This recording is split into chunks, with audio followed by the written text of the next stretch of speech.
Pendakian ke air terjun Lepoh di Hulu Langat cukup terkenal sebagai salah satu trek santai tetapi menyeronokkan di Selangor.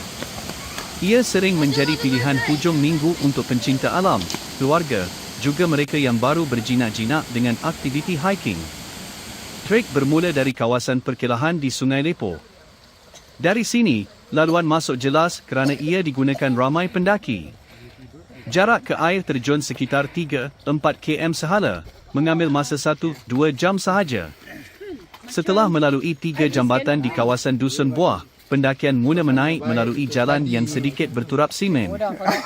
Laluan kali ini sedikit licin kerana laluannya masih basah akibat hujan malam tadi.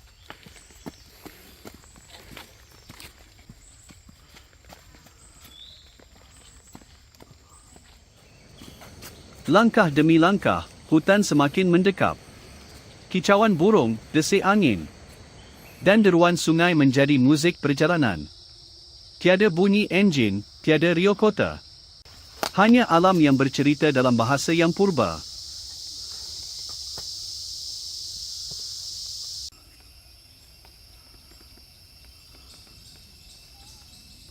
Abang Sab, lokasi mana tu?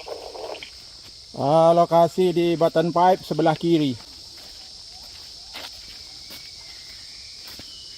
Dekat dah. Dekat depan ni je ni. Okey, terima.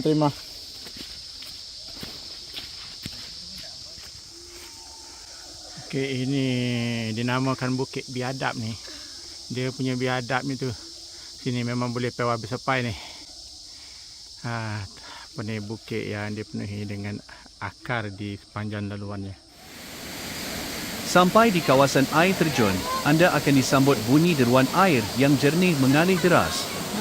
Airnya sejuk menyegarkan, sesuai untuk mandi selepas penat mendaki. Terdapat beberapa tingkat kolam semula jadi, ada yang cetek sesuai untuk kanak-kanak, dan ada yang lebih dalam untuk berenang.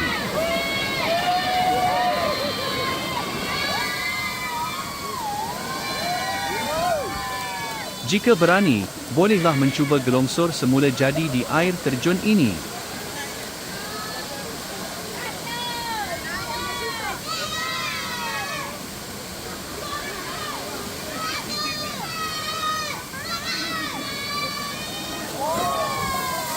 Secara keseluruhan, pendakian ke air terjun Lepoh adalah pengalaman yang ringkas tetapi memuaskan, sesuai untuk berdiner mahupun keluarga. Ia memberikan gabungan trek hutan, sungai jernih, dan ganjaran air terjun yang indah di penghujungnya.